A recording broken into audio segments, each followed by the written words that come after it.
ఓం శ్రీ గురుభ్యో నమః.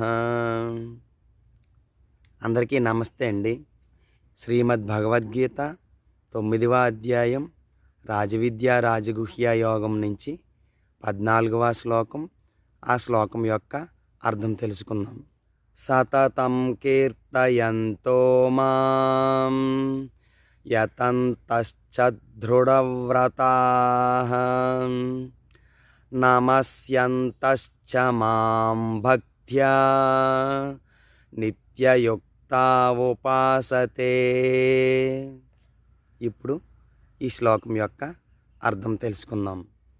ఆ దృఢవ్రతులైన భక్తులు నా నామగుణములను నిరంతరము వాద్య బృందముతో కీర్తింతురు, నన్ను చేరుటకు ప్రయత్నింతురు, పదే పదే నాకు ప్రణమిల్లుదురు, సర్వదా నా ధ్యానమునందే నిమగ్నులయ్యెదరు, అనన్య భక్తితో నన్ను ఉపాసింతురు.